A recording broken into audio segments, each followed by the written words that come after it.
So then your glutathione levels get low. You start building up heavy metals, mold toxins, halogenated hydrocarbons, and different environmental toxins. And you need help to get out from underneath that. Stress is the inflammation that robs us of life, energy, and happiness. Our typical solutions for gut health and hormone balance have let a lot of us down. We're over-medicated and underserved. At The Less Stressed Life, we're a community of health-savvy women exploring solutions outside of our traditional Western medicine toolbox and training to raise the bar and change our stories. Each week, our hope is that you leave our sessions inspired to learn, grow, and share these stories to raise the bar in your life and home.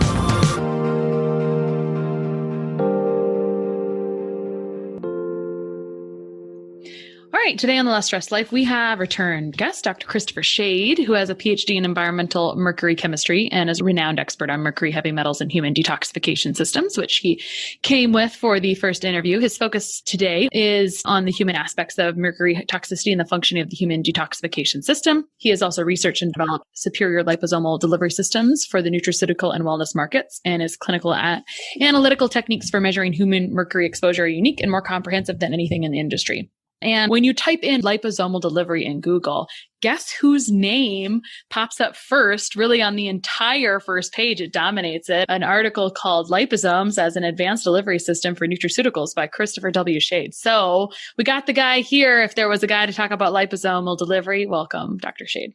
Thank you, Christine. I'm happy to be here. Happy to take off from where we ended talking about mercury toxicity and now talk about delivery methods to get our detox supplements in. Yeah, you bet. So let's just start with the basics on what is liposomal, first of all. Yeah, so liposomal delivery means you're using a liposome to get something in. Now, first, what's a delivery method? So a delivery method is a way to get a compound from outside your body to inside the body. That's simple. So a capsule is a delivery method. Stirring something up in water is a delivery method. But usually when we start talking about delivery methods, we're talking about advanced ones because the regular ones aren't working very well. And so a liposome is a way to take a compound that's not absorbed well, like something like glutathione, and put it into a little fat sphere. Now, we call it a fat sphere, but it's like a balloon. And the skin of the balloon is made out of the same things that your cell membranes are made out of, called phospholipids, the dominant one being called phosphatidylcholine.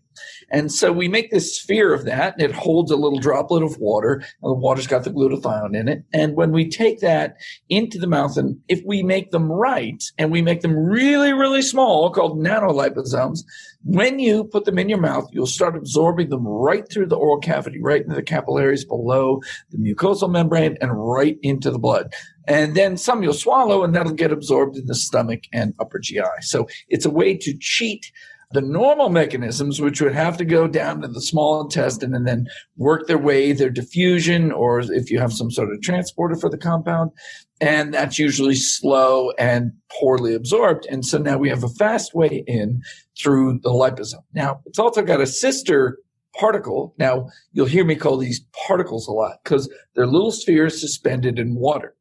And so the liposome has the outer layer of phospholipids and a water drop in the middle.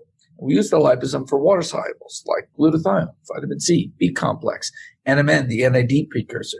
But then if we're doing a fat soluble like CBD or vitamin D or vitamin A or these metabolic compounds like resveratrol, then we're going to dissolve these in a drop of oil and wrap that in a layer of phosphatidylcholine. So now instead of having a water center, it's got an oil center, and that's called a nanoemulsion. Same deal. We want to make them really small, and we make them really small. They absorb right through the oral cavity. So when we take the compounds in this way, instead of having a low, slow absorption, we have a fast and very efficient absorption. So we get more total in, and we get it focused into a short amount of time. How small? We're going to talk about processing and all the things, but how small? Right on. So under 100 nanometers, and that's what's called a nanoparticle. Well, nanotechnology is just something less than 100 nanometers. And that was a term that the catalyst industry came up with. And they were making nanoparticles of catalytic minerals like titanium dioxide.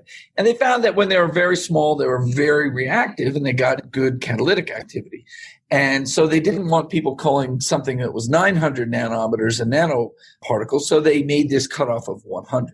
Now, people get a little afraid of that. They're like, oh, I heard nanoparticles are bad and they get in your body and you can't get them out. So mineral nanoparticles have to be in one camp and lipid nanoparticles are in a different camp. And lipid nanoparticles you actually make. And so you make these little particles called chylomicrons when you're absorbing fat through your GI. And in the first lining of the GI, in your endoplasmic reticulum, you take the fats and you wrap them in a layer of phosphatidylcholine and send those into lymphatic circulation to bring the fats out to the cells. And those particles range under 100 nanometers down to about 65 or 70 nanometers. And so you have enzymes to deal with all those called phospholipases. And so actually this is a very natural way to bring things into your body, and they mimic the way that you move fats around, and you have enzymes for dealing with them. So I'm just I'm cutting off at the pass this question of, well, is nano a problem? But yeah, under 100 nanometers. And that's a range where these emulsions that were very cloudy and milky-like, because milk's actually an emulsion, then as they come down under 100 nanometers, the particles get so small that light doesn't bounce off them anymore. They're actually smaller than the wavelengths of light. So light just goes through them. And the dispersion there of liposomes or nanoemulsions becomes transparent. And that also is the range at which the absorption becomes very fast. So my first exposure to nanoparticulate delivery systems was when I was in college. I was interviewing researchers and they were trying to do cancer therapies via nanoparticulate delivery, because then the body doesn't look at them attack. This was how it was described to me. Very, very small. And I'd love to know if you know, like they said, so many of these fit on a pinhead or whatever, right? And so it's so small that the body doesn't kind of react negatively to those particular drugs. Now we're talking about a little different topic because we're talking about things that are useful that the body wants to use. But is that an appropriate way to describe it?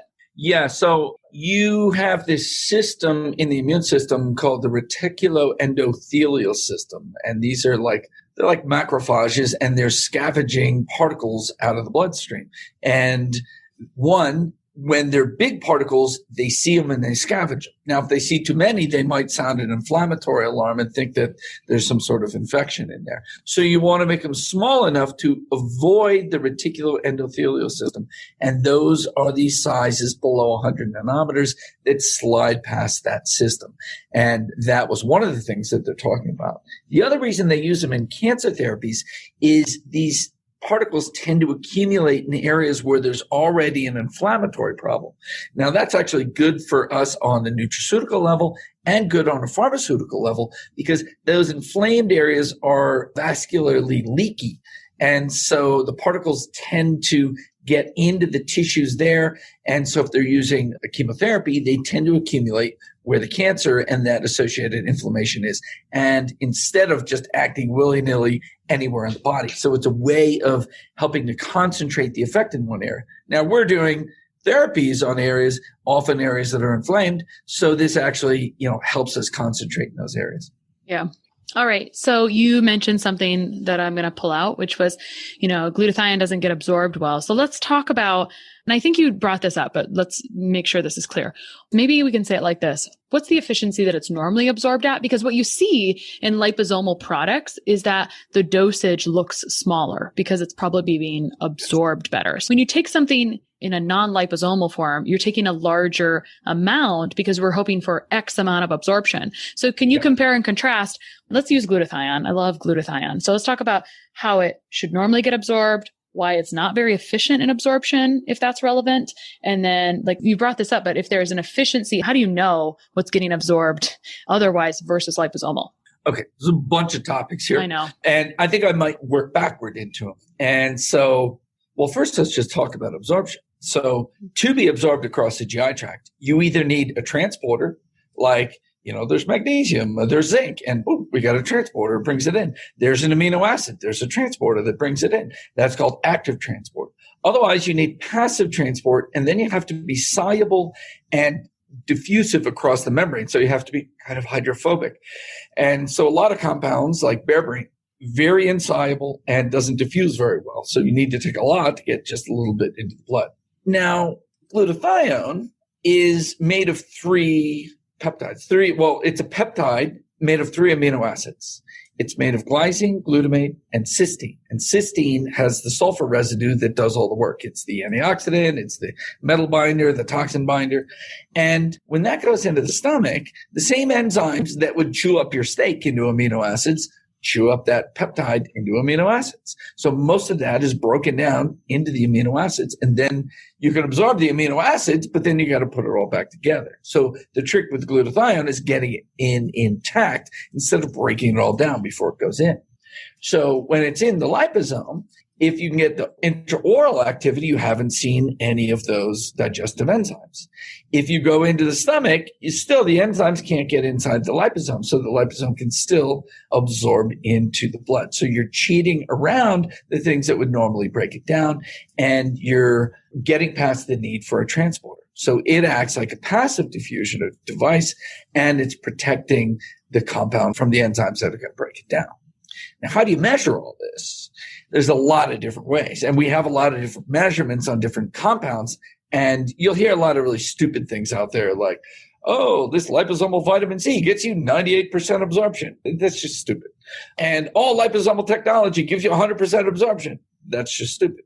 So it depends what your absorption of the baseline compound is and what your absorption of it in the nanoemulsion liposome is. So say we have something that only has a 2% bioavailability normally, and then you put it in a liposome, you have 50% bioavailability. You just had a 25x increase in absorption.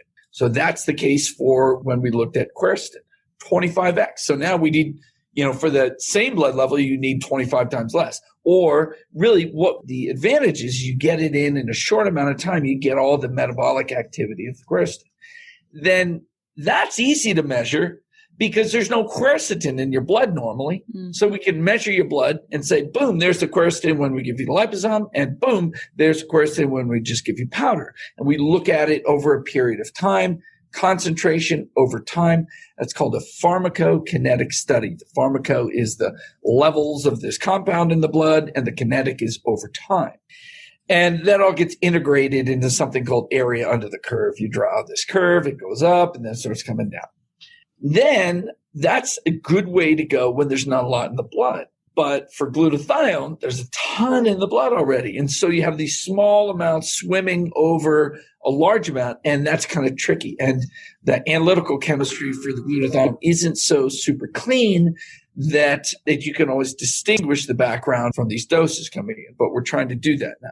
On the other hand, there's these models of GI uptake, something called a CACO2 study. So you get like a beaker within a beaker separated by a little membrane, and you grow out a layer of intestinal cells on that membrane.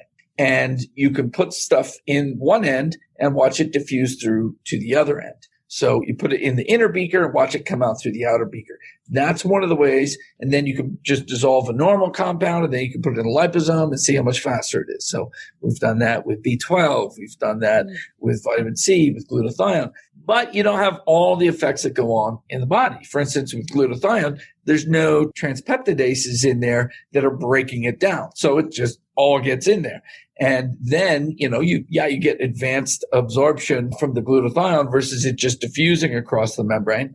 But you don't have all those enzymes breaking down the native glutathione. So you don't exactly get the right multiple of absorption there. So there's a lot of different things that go into trying to predict what your change in, it's called your relative bioavailability is. Some of these things are easy. Some of these things are hard. And in men we're working with now that becomes NAD.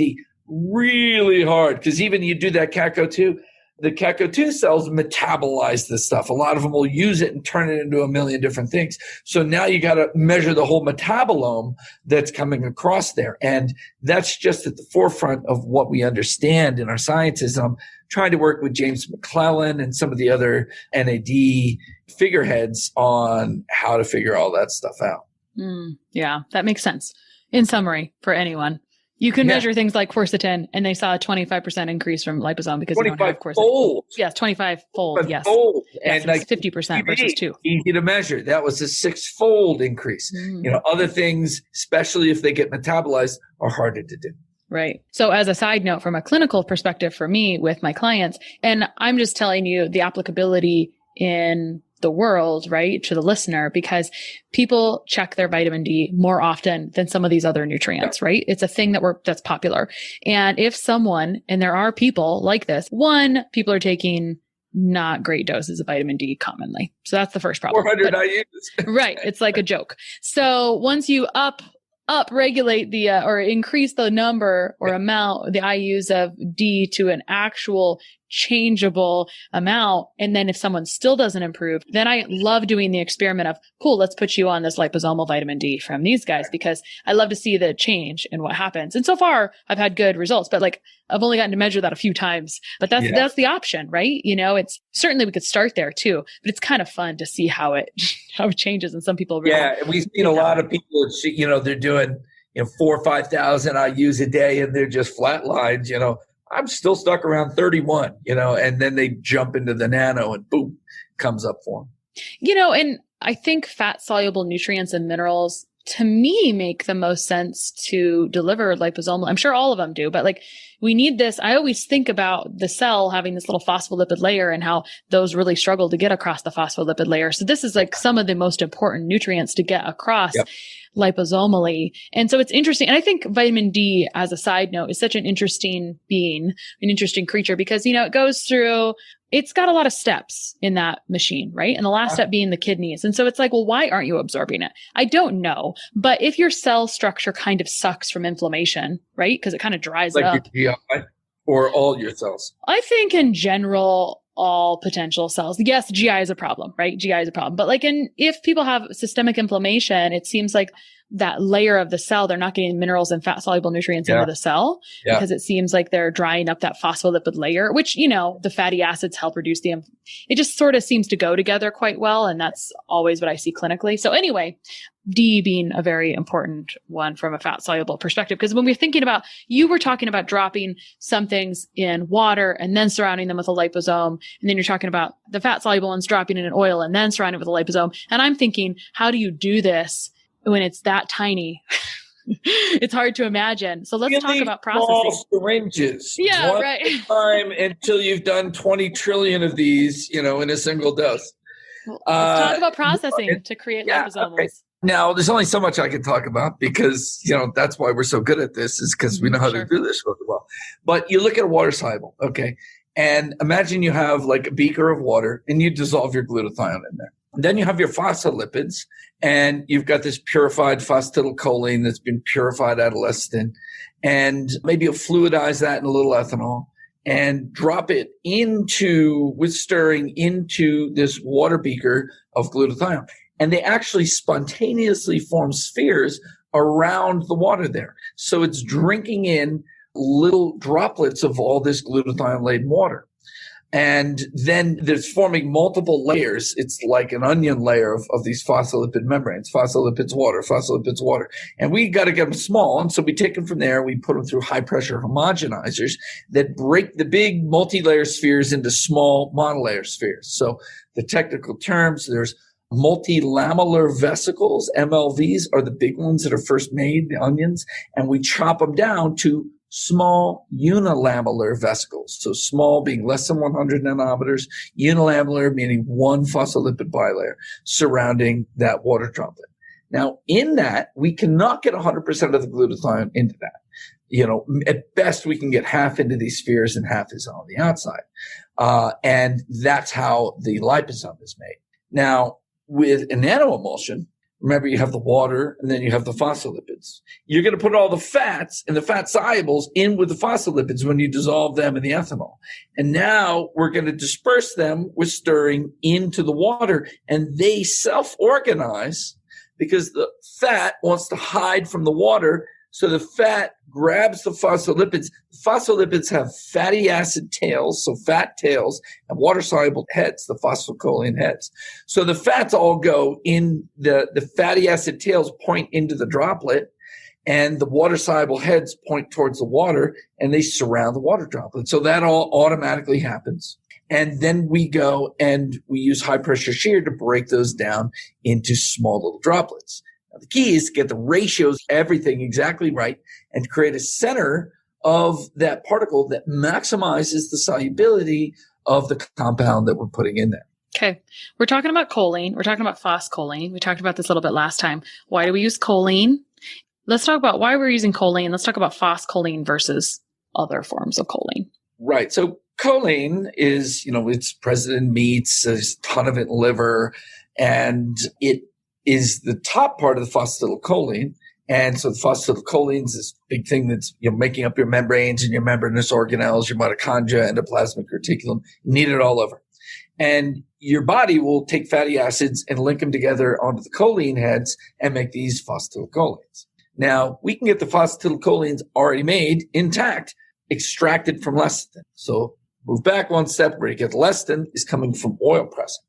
When they're pressing tons of oil, they put a little water in it, and phospholipids are present with the other fatty acids and triglycerides in the oil, and the water drops out all the phospholipids into this stuff called lecithin. So lecithin, it's used as a homogenizer or, to make chocolate, to make breads, to make ice cream. It's used in all this food production. And about 15% of it is phosphatidylcholine. The rest is all kinds of other junk. And we want the phosphatidylcholine. And so that's removed by ethanol solubilization. And then you take away the junk, and then you go through a bunch of steps of purification with chromatography, and you end up at this 90+% phosphatidylcholine that we get from these guys we get it from the same guys who made in fact, they make all the injectable phosphatidylcholine for pretty much the whole world. It's used in all kinds of pharmaceuticals. It used to be the injectable lipostabile and essential. It's the same injectable grade stuff that we get from them. So it's great to get phosphatidylcholine because it already can be incorporated into the membranes as it moves through your body. Your body can use it in the membranes. It can break it down for making neurotransmitters. It can break it down, use it for energy by using the fatty acids. And it happens to be this vehicle for making all these things. And in fact, it was used as a therapeutic for the liver for decades over in Germany. And then in the US, there was this whole the PK protocol and phospholipid therapy, big thing for mitochondrial therapy, just by replenishing the phospholipids in all your membranes and membranous organelles. And I say the membranous organelles because there's way more surface area of membrane inside the cell in things, making up things like the mitochondria, the endoplasmic reticulum, the Golgi apparatus, and the nuclear envelope. Those are all made of membranes, and there's more surface area of them than there is the cell surface membrane. So phosphatidylcholine is just great for doing all those things for us. I love it because I love PC. I've seen so many changes in people from doing PC just with skin. It's like something I always use. But why are skin? Yeah, skin. Yeah, it's beautiful for the skin. And you can do it topically if you're using ours. And it's just amazing what it builds. And, your bile is partly PC, and you're dumping PC into the bile all the time to fluidize the bile and to keep the bile from dissolving the rest of the cell and from dissolving the bile tree.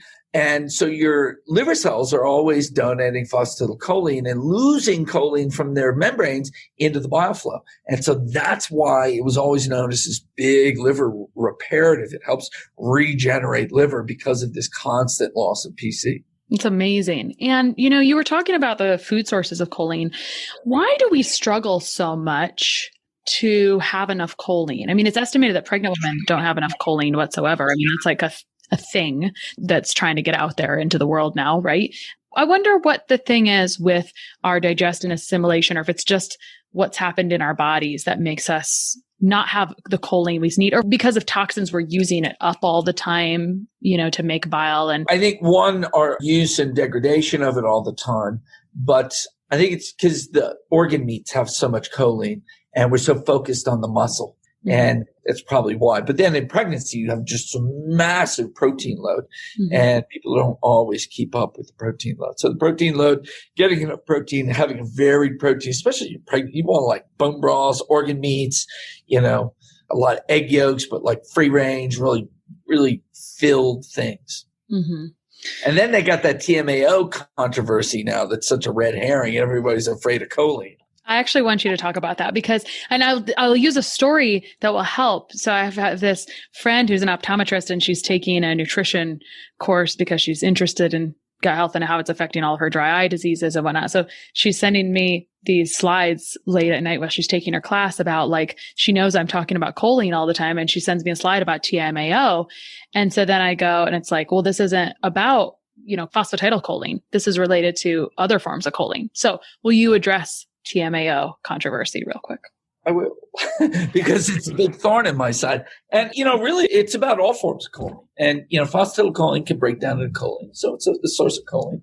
But, there was these guys who released this big paper correlating TMAO, which is a byproduct of choline in the blood, to heart disease. Oh, this is a big deal. Maybe the TMAO is causing heart disease. Well, trying to decide how to lay out this argument. But then there was, an immediate response. And in fact, my favorite response, and you can go Google it, and it was a letter to Nature's something fishy about TMAO.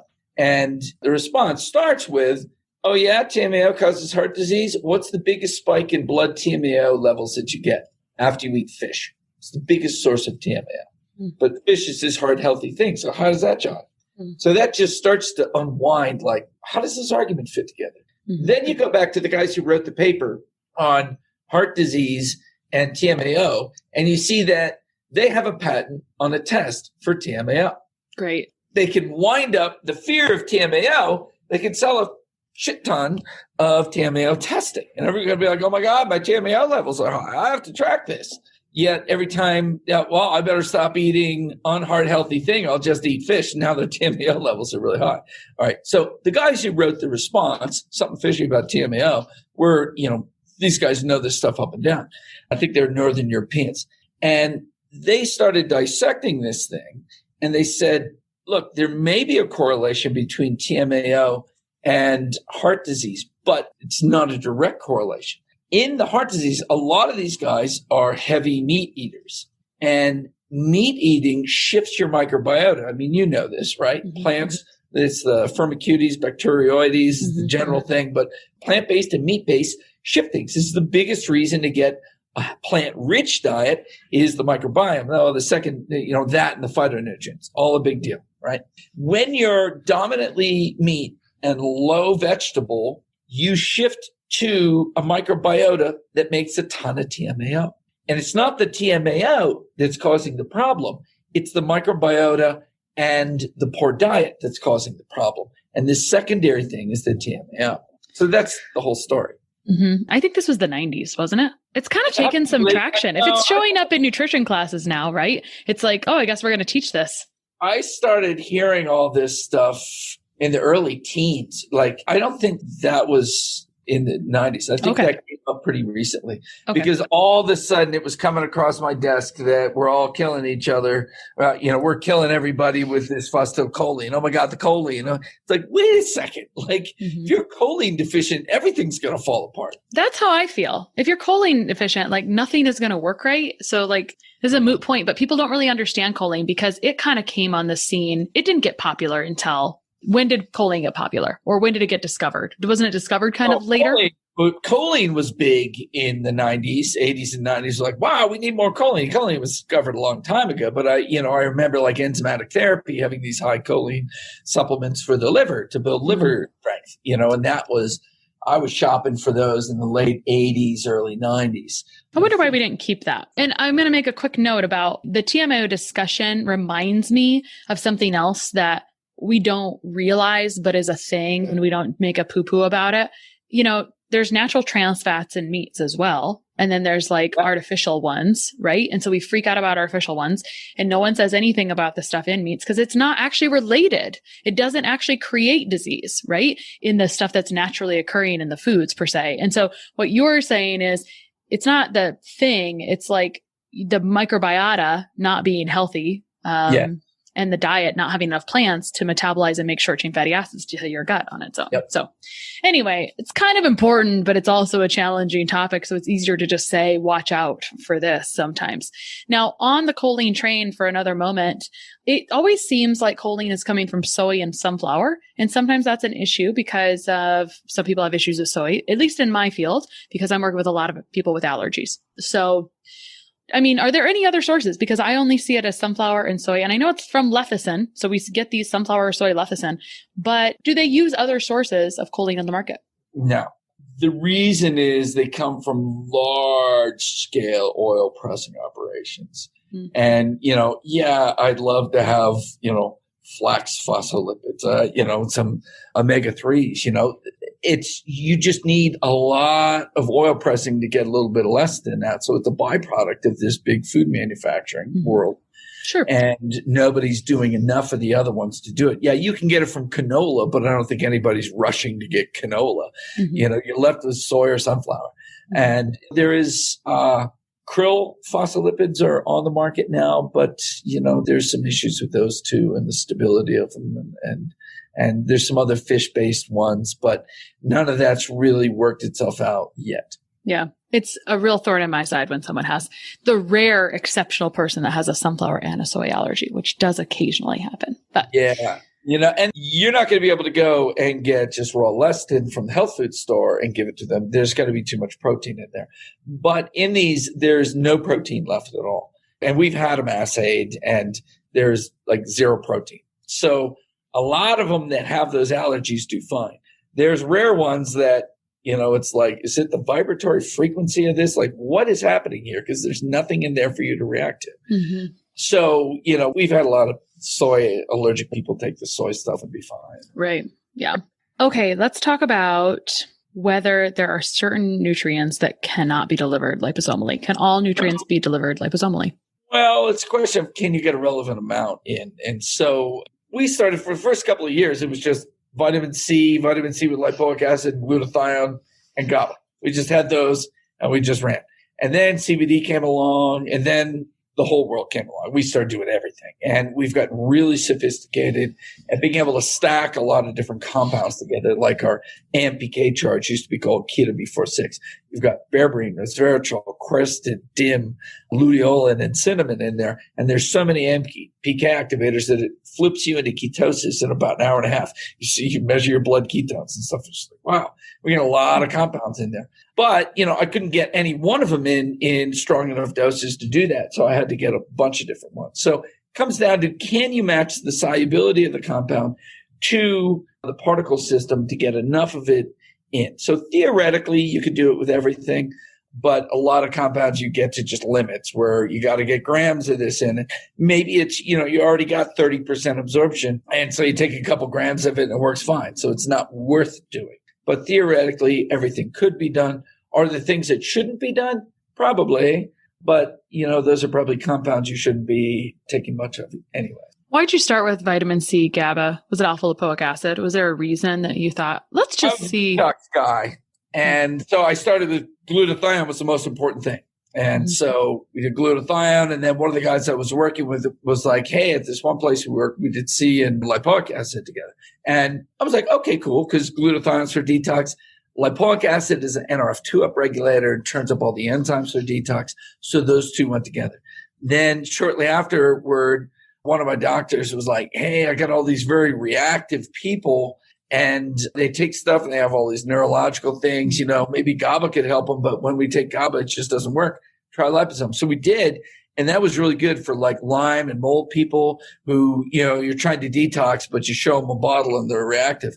So that calmed things down. So we give them GABA and then we give them whatever detox supplements and they would be fine with that. And at first I thought that was all just calming down neuroreactivity, but there's GABA receptors on the immune cells too. And so that dims down the hyperreactivity of the immune cells too. So that's why the GABA then went in there. And from there, CBD came in for obvious reasons. And then we just sort of exploded doing all kinds. Got it. Well, that's really helpful because I have some of those people. They look at the bottle and they react to things. Really serious stuff. CBD and GABA are your two things that are, Judy Mikovits calls them dimmer switches on the immune cells. And you see what they do best with. Some people are reactive to CBD. And then you can get them both together. We have our CBD Synergies AX for anxiety. And that's got GABA, CBD, and a couple of things like skullcap, calming herbals all together in one shot. I use that one a lot. Recently, I was working on breaking up some biofilms. Like this is old blood-borne biofilm stuff. It kind of reared its head back up. And when I do that and I take stuff to break it down and immune stimulators, you just wind up a little too much inflammation. You want to tamp that back down. Then I hit that CBD AX and that bring me down, clarify everything. Interesting. I'd like to talk about CBD later. I'm going to finish my liposomal conversations because CBD is such a weird, challenging thing in the supplement industry and trying to recommend sometimes. And I think we're coming on the other side of it. So when we think about liposomal, we're also thinking about pretty concentrated, right? More absorption. But if we stepped back and we thought, oh, it seems concentrated, but it's really absorption. So what about liposomal versus reduced? Because I think about reduced being concentrated. So liposomal versus reduced is the conversation because there's reduced glutathione versus liposomal glutathione. Oh, all right. Those are actually two separate conversations altogether. Mm-hmm. So reduced is one of these funny words because people are like reduced concentration or like I should have less of it. What's going on?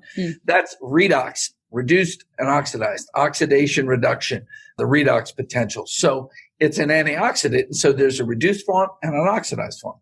Everybody's selling you the reduced form. I mean, this whole they're like, well, you're buying oxidized glutathione somewhere else. Nobody even sells it.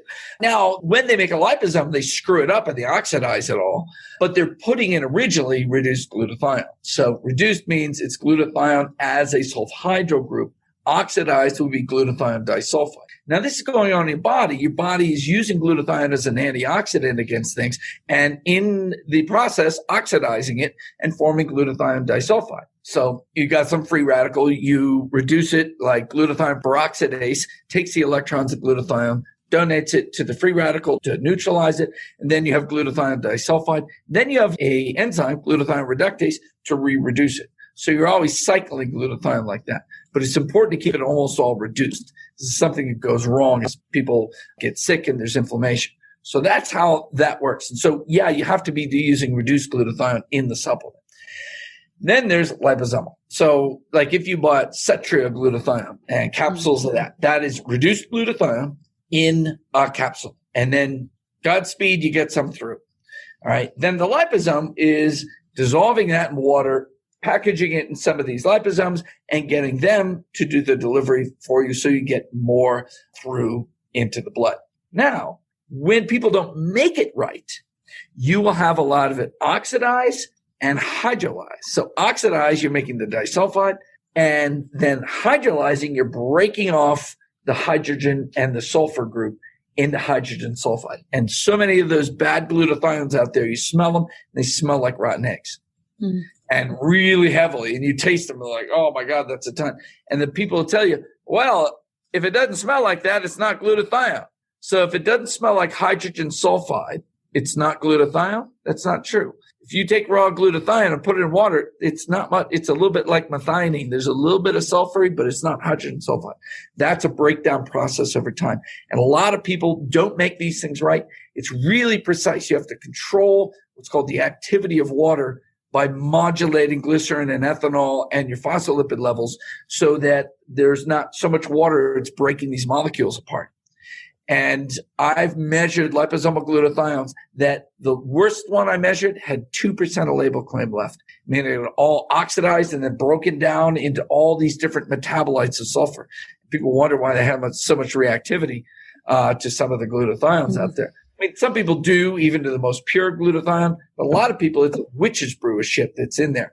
So I've measured 2%, 6%, 12%, 30% is usually the best that I measure out there. There's only one other brand that tests pretty well. This is a good conversation because one of the questions I had a listener ask was who's, in my field, she said, well, how about capsules versus liquid liposomal? And you've been kind of answering it here. So to recap, before I let you answer that, we've got Cetria, which is like a trademarked type of reduced glutathione, right? That they can put in a capsule. So thanks for bringing that up because I see that all the time on labels.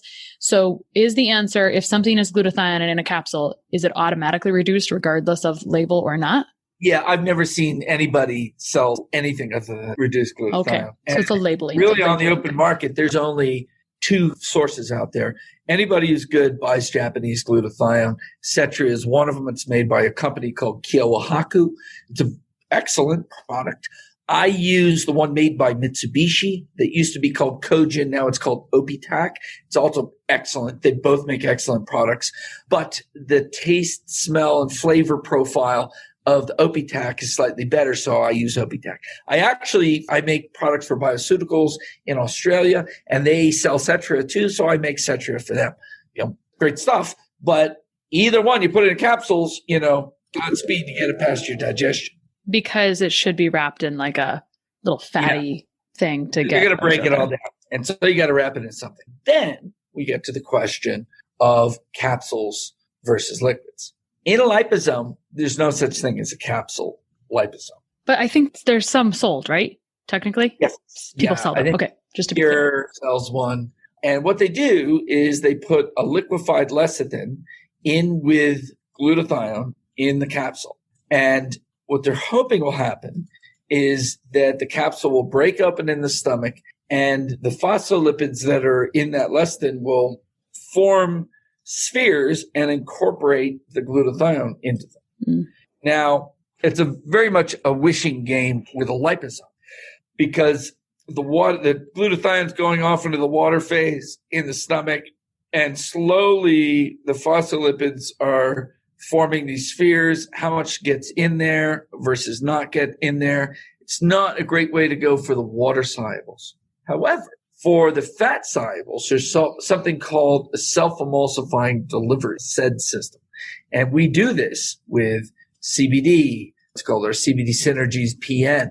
And it's CBD and curcumin and boswellia and one or two other things, beta-caryophyllene, that all, when you drop that into water, it self-assembles because the oil solubles all want to be wrapped in the surfactant system. They're not stable. So they actually search out the phospholipids to stabilize themselves. So we do that with that. We have a microbe manager, which is artemisinin and berberine and propolis, along with anti-inflammatories. That's for microbes.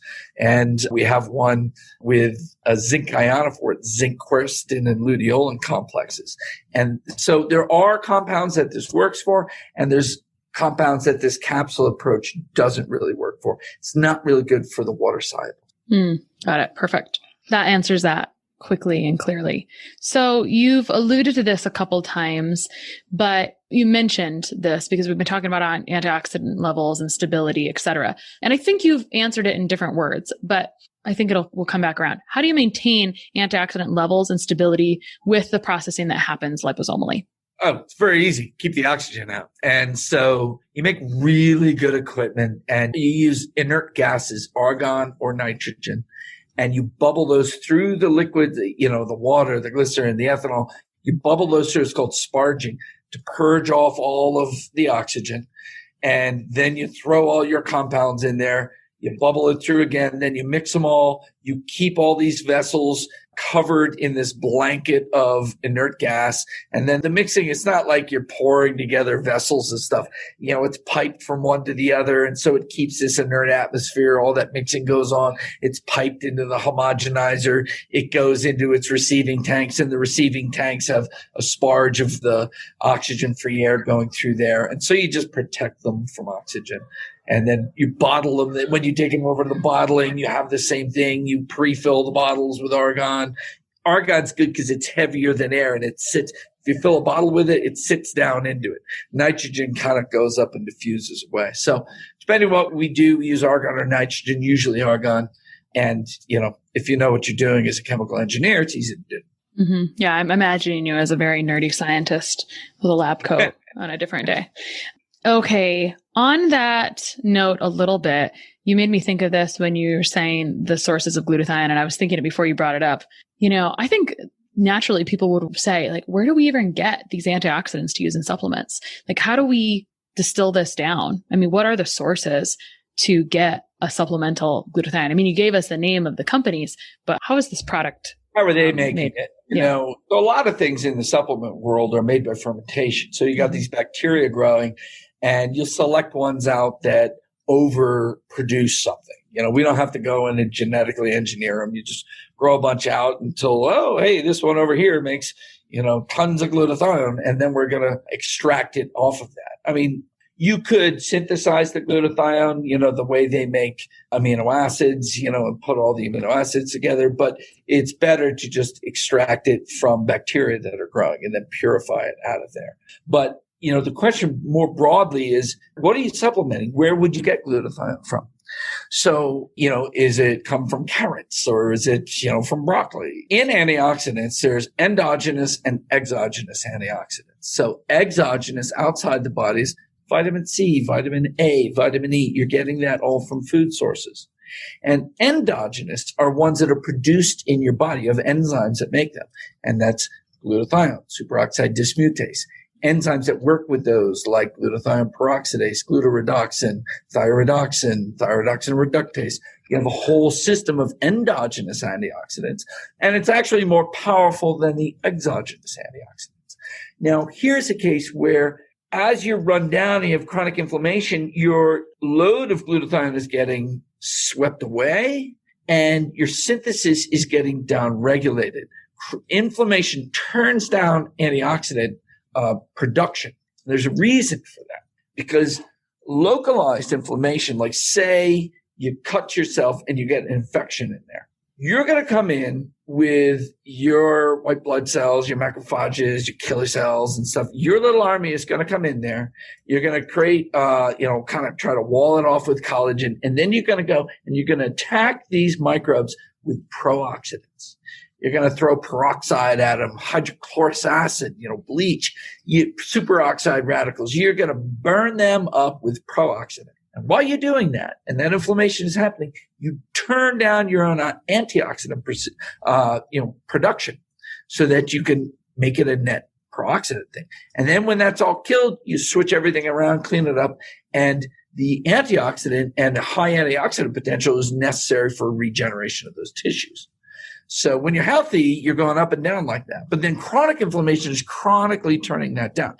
And then you're chronically building up this load of toxins because glutathione does a bunch of things. And when it's dealing with free radicals, it actually recycles itself. But when it's dealing with toxins, it is swept out of the system. So then your glutathione levels get low. You start building up heavy metals, mold toxins, halogenated hydrocarbons, and different environmental toxins. And you need help to get out from underneath that.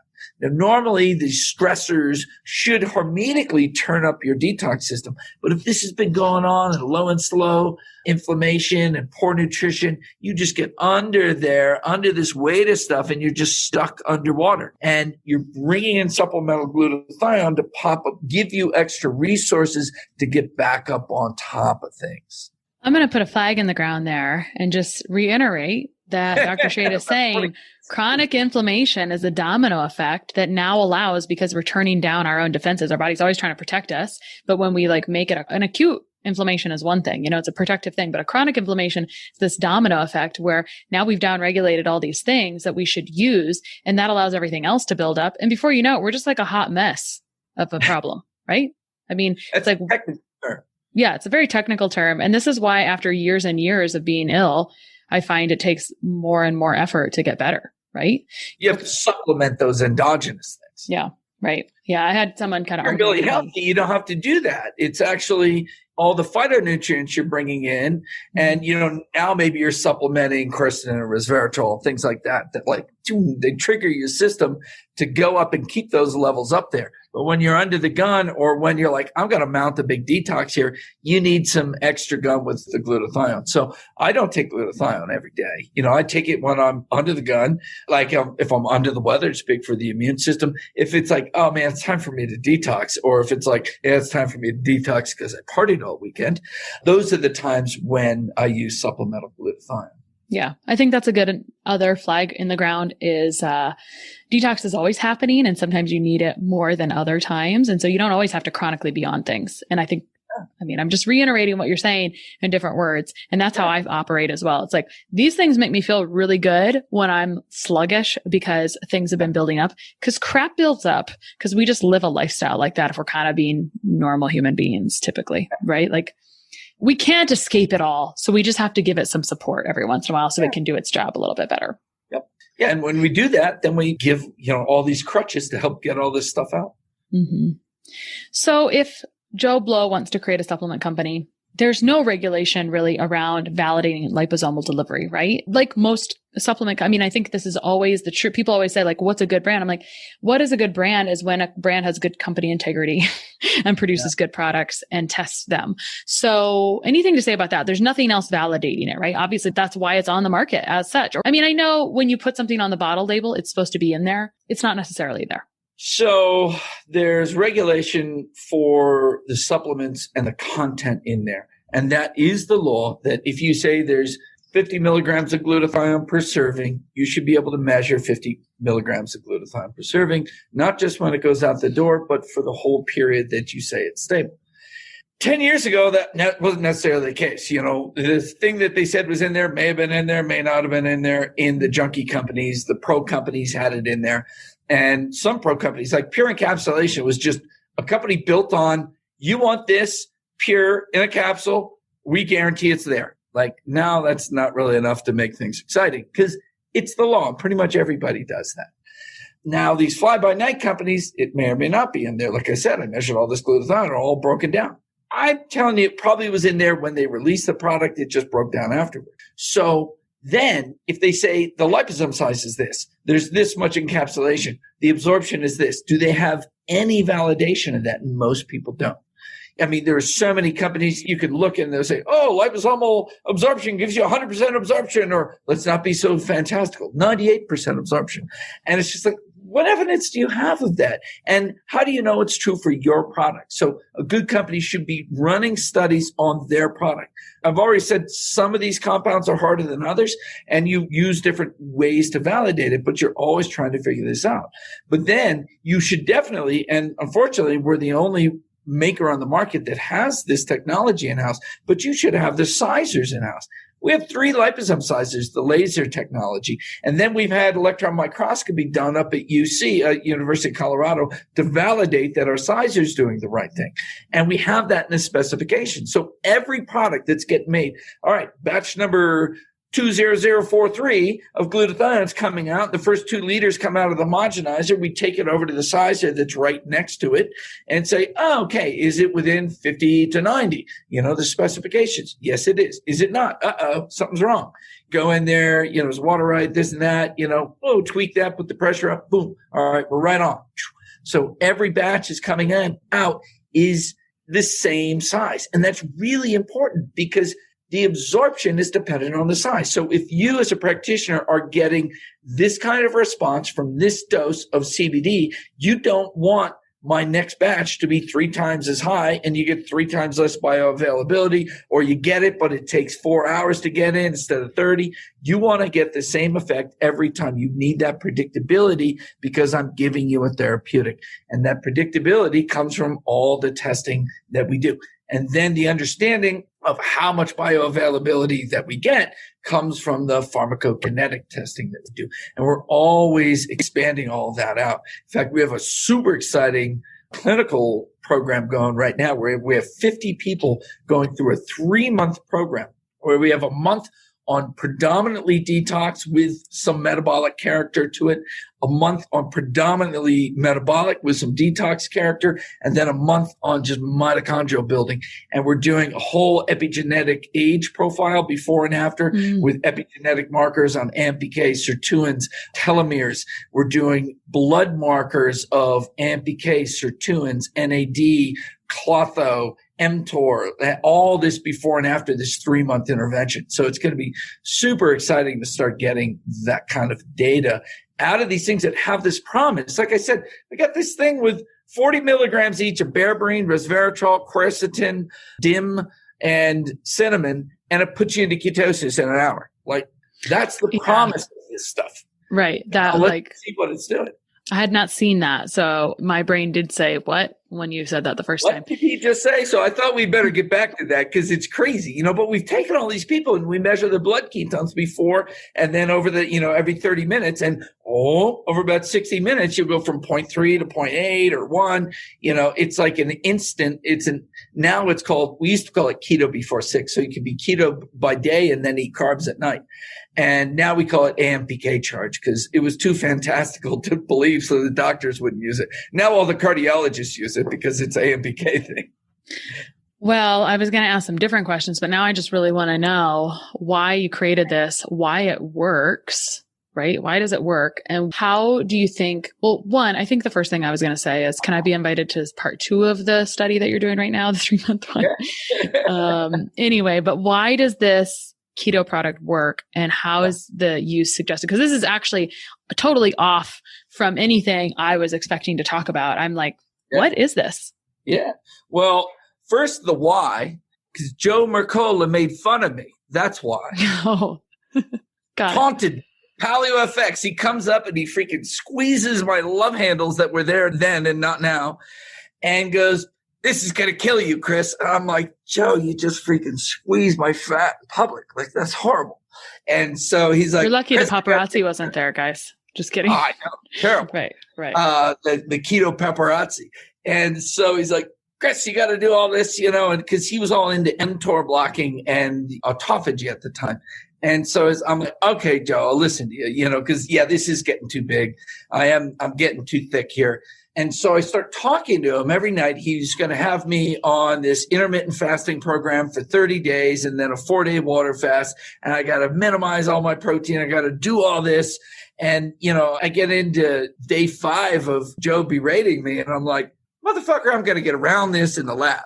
And so I start looking up what compounds, are mTOR blockers. And I didn't even know what AMPK was at the time. And so I find these compounds and I'm like, all right, let me see if I can get them into this particle system. And I'm like, I can only get so much of this. Let me just stack them all together in one particle.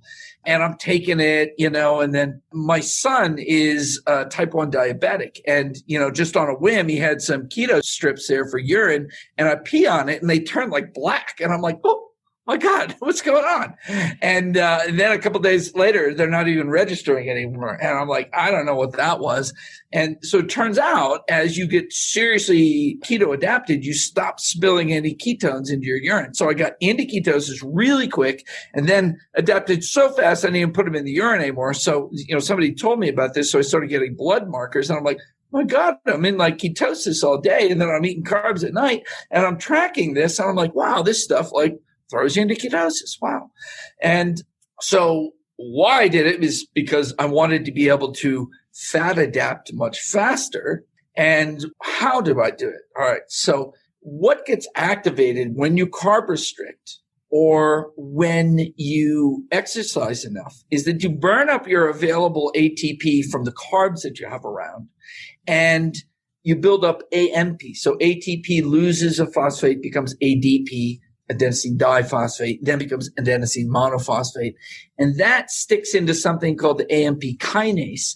And the AMP kinase sounds the signal to get more energy into the system. And that's reaching in and mobilizing glycogen, upregulating glucose transporters, and going into your fat, turning up lipolysis, and bringing the fats to the liver and making ketones out of them. So that's what happens when you carb restrict or when you water fast or on smaller scales when you intermittent fast. But it turns out AMP kinase has a couple of ways to activate it. And some are, it's called the threonine 172 residue.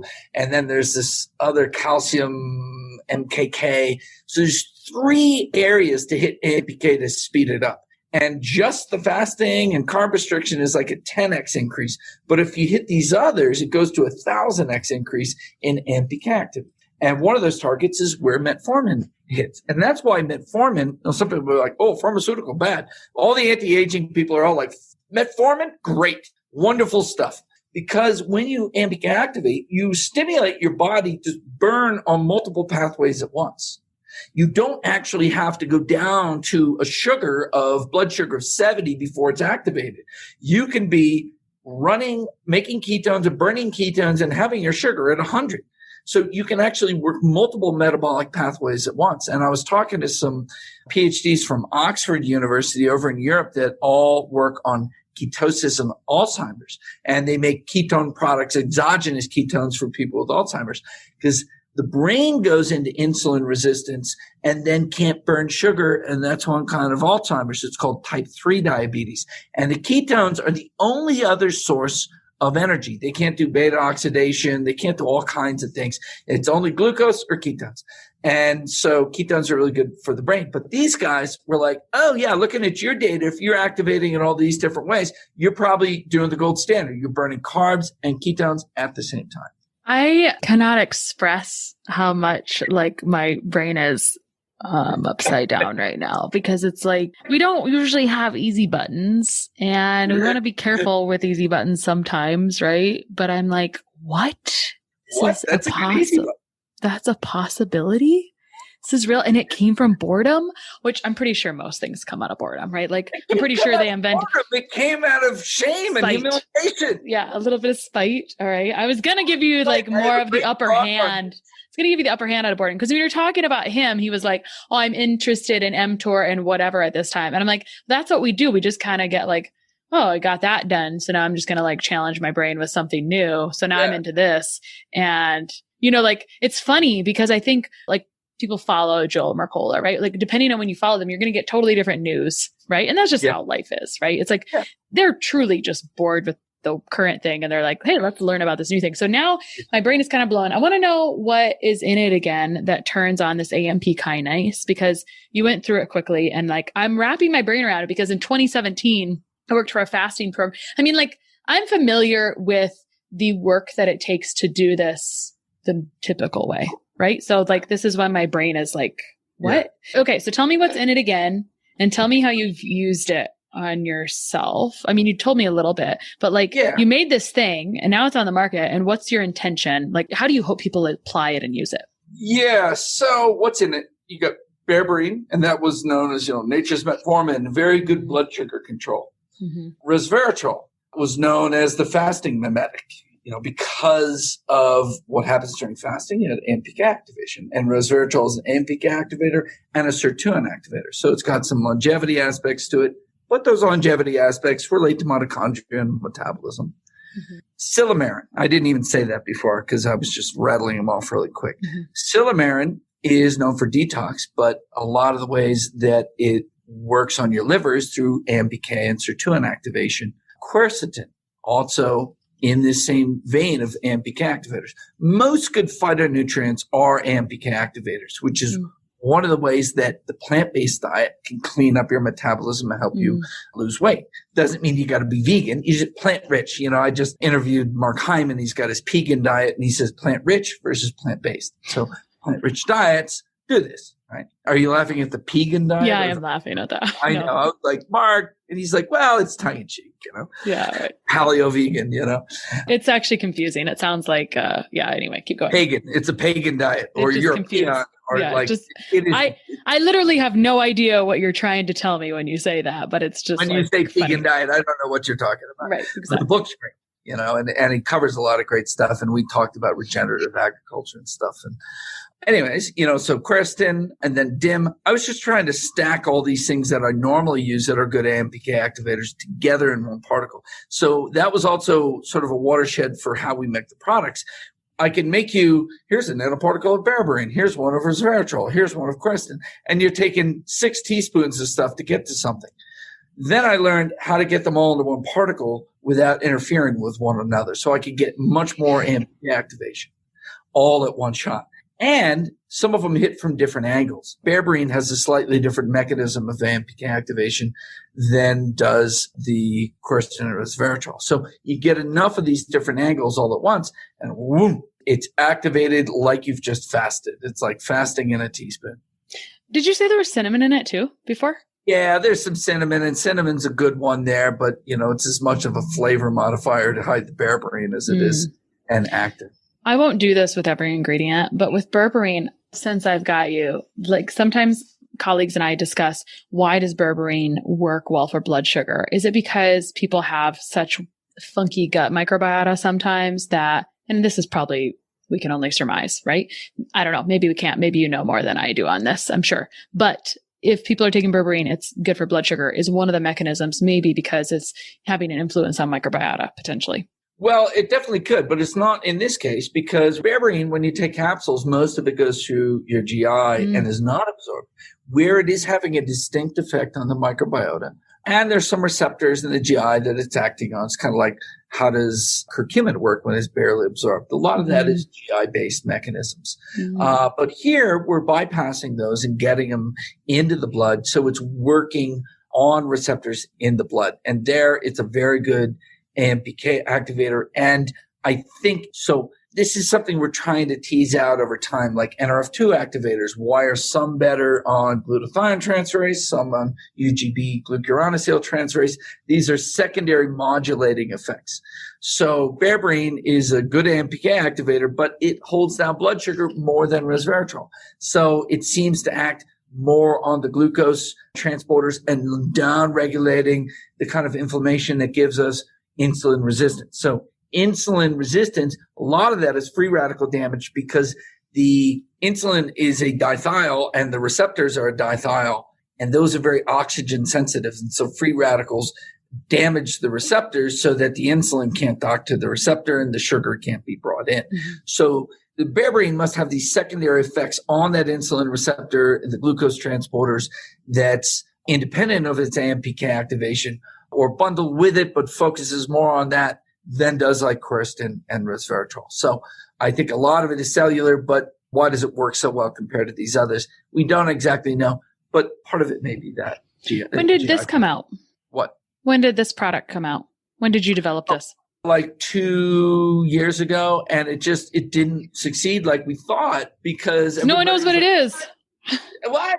And the keto people were like, I like to work for my ketosis, And the doctors who wanted it for cardiometabolic problems were like, oh, that's a diet product. So we still sell keto before 6, but then we relabeled it as AMPK charge, and now all the doctors buy it. Oh, and what were you? It's too good to be true, and so people don't. That's how I feel right now. I'm like, my mind is blown. To have more cardiometabolic fitness, a much more immediate fat adaptation, and get all those benefits of ketosis without having to have such a restrictive diet. And it was like I released it or at least I had it at one of those Bulletproof Labs shows, and I was with Asprey, and he was like, oh, great. So we can be keto by day and then take carbs at night so we sleep better. Because he had gotten into his carb phase. Like Joe almost killed himself mTOR blocking. He was like gaunt, like, I'm like, Joe, you look like shit. You're great. And you look sarcopenic. You look cacaxic. He's like, no, I'm so healthy. And then he's like, okay, maybe I went too far. And then I see him by the time he made fun of me, he looked great, because he'd stopped doing that. He'd only do that for like 4 days. And then 3 days he'd be eating complex carbs, because you need mTOR forward, especially as we get older, we're just going to waste away. And so most of these guys figure out that there's this rhythm here.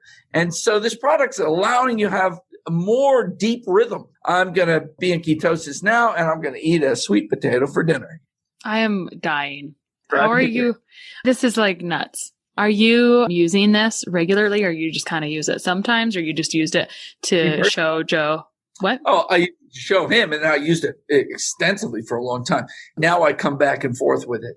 I've been doing a lot of exosomes and growth therapies, and so I'll put it away when I do that so I can go mTOR forward, and I'll take, mTOR forward stuff and more carbs, and I'll do that after the exosome injections for a couple of weeks, and then I'll go back to using AMPK charge. And I'll generally use that, about 3-4 days a week. You could use it every day and do the carbs at night, but I just like to hit those triggers a couple of times and then let them soften out. Yeah. Has your son used it? Yeah, we use it. He hates the taste, but whenever his blood sugar is out of control, I'll do that. It's type 1, so you're not going to reverse anything. And so when his blood sugar starts growing, any inflammatory stuff, we give him that in CBD, and that kind of like brings him back on track. And then that's all I needed to blow my mind today. Check mark. I thought my mind was really blown. I was doing some circadian rhythm research. I thought that was really interesting, but this is a totally different universe of interesting. So, all right. Well, it's kind of hard to follow any questions after that, but I have a couple. One of them is about one of your other products. And then the other one is I this last year has been a pain in the ass for getting supplements as a practitioner for clients. And so I'm curious about how COVID impacted your ability to source and create products last year. Massively. First there was this huge run on vitamin C, and we just had to scour the globe to get our sources of vitamin C in, and our elderberry. We had just tons and tons. I think I had 20 tons of vitamin C in my warehouse at one point, like literally. And so that was really challenging. Then all of a sudden you can't get bottles. You can't get all these things that are made in China. So much of our packaging is made there, and they just shut down whole swaths of China to deal with this. So that got weird. Laboratory supplies got weird. And so it was a constant sourcing nightmare and keep everything in stock. And then you had this massive shift in the practitioner base and how they do things. They come to you, buy stock, and then sell to the patients. And they all shifted to, Relevate and Fullscript, all of the distributor stuff. So our business shifted heavily. Distributor business that did scripting doubled last year, while practitioner, felt an impact from there and just grew a little bit. So there was a big change. And then there was doctors that just went out of business, but there was a big change in how the practitioners get supplements to their patients. And we weren't really equipped for real scripting ourselves. So we just worked heavily with Natural Partners and Emerson to get that all done. Yeah. No one wants to go to your website and buy your stuff from 10 websites. Yeah. Just so you know. So it's a good thing, even though it's not fun for you because it takes more of your cut, which I like to know. I'm jealous of the podcast, why stuff works or whatever, you know what I mean? I like to know how it works in the backside. Last question, which is kind of unrelated to our life. I mean, this conversation it kind of did a 180 a little bit there at the end. But, you've got some binders, and I want to talk about this conversation. I'm kind of in this right now, bioactive carbon versus charcoal from a binder perspective, because, there might be a company who thinks that they've got it down with this bioactive carbon. But I always used to tell people, there's a few companies that I think are really doing cool things. And you were on my short list of that, but you guys are doing charcoal binders. So talk to us, tell us about binders quick. Oh, microbe formulas. Yeah. They really like to put the same old thing in a capsule and call it something very different. They do that a lot, actually. Yeah. They do that a lot. Oh, here's this new anti-parasitic that's been used for 5,000 years. Bioactive carbon. My guess is, because somebody brought this up to me before, my guess is that bioactive carbon is humic acid. It is. Yeah. Humic and fulvic. That's what's on the label. Yeah. So, and then they mix it up with other things and call it different binders. Yeah. It's another carbon source. Activated carbon has been used forever as a binder because it has massive surface area and massive adsorptive capacity. So I don't believe that these guys talk a lot of stuff, but I don't believe that they've gone out and measured that humic acid absorbs more than these others. Now, having a couple different kinds of carbon in your mix is better, because some will be better on smaller molecules and some will be better on bigger molecules. The way we deal with that is that we have multiple different binders in there. So we have zeolite, we have activated carbon, we have chitosan, and then we have some IMD, our specific proprietary metal binder in there. It's thiols on a little silica. And then we have some fiber sources, acacia gum and some aloe. So each one of those binders has different things that it binds. And so it's got this broad swath of absorption.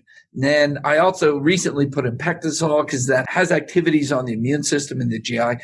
And I'm looking at other carbon sources to put in there just to broaden out how many things all these binders can get. You just said something that when we're saying activated charcoal, we mean activated carbon. It's like the same thing.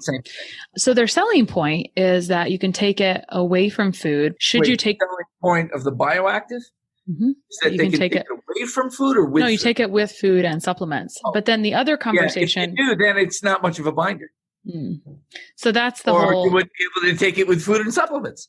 Right. And so then the other conversation that gets tossed around, and you would know this, is people talk about microbials that they use versus binders being positively and negatively charged. And so does it matter if you take them very far away. You know, one of the negatives about binders that it's just a pain to take, right? Because you have to take it away from other things. Yeah, but that means it's actually a binder. You know, it's just what it is. Mm-hmm. And then there was this, the positive and the negative binders all clash together and bind to one another. That's not true. That's true of dissolved things. They may or may not come together as positive and negative and precipitate out, like calcium and sulfate are positive and negative. They come together and precipitate out.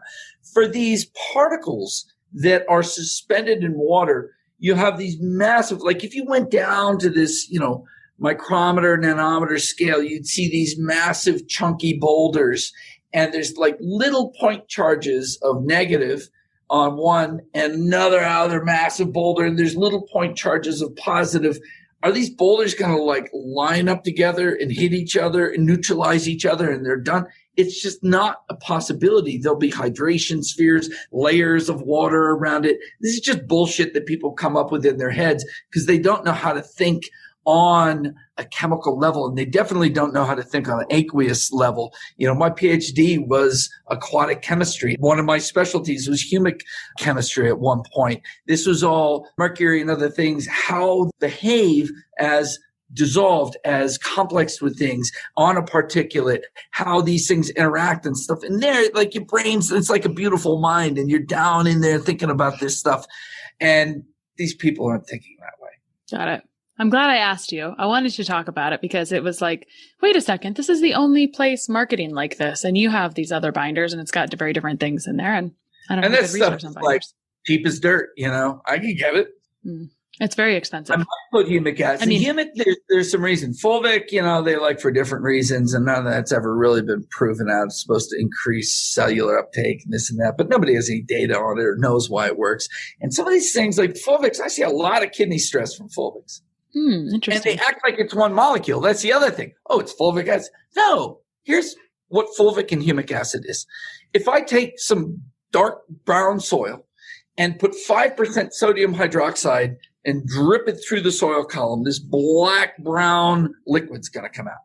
And that's a mixture of lots of different things, like tons of different compounds that have been formed by the microbe breaking down all this organic matter.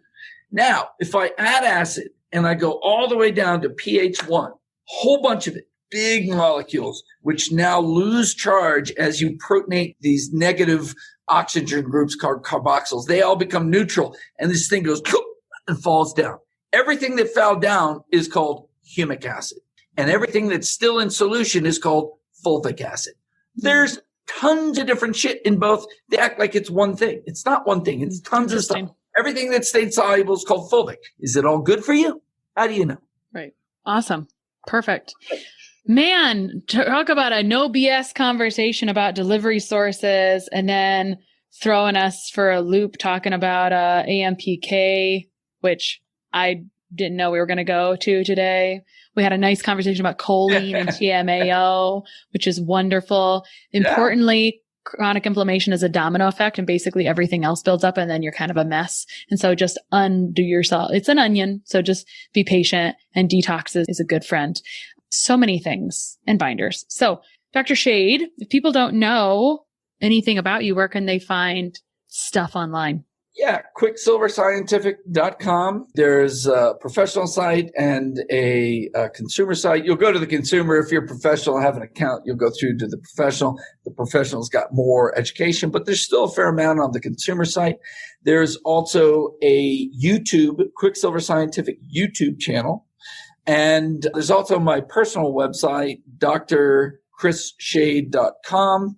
And that has this interview and many interviews that are taken of me and podcast interviews that I'm doing myself with other people. And there'll be a lot of other video content on there.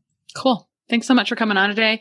This is a fun way to end a Friday. And now I have my work cut out for me on some experiments that I need to go run on myself and others. So thanks so much.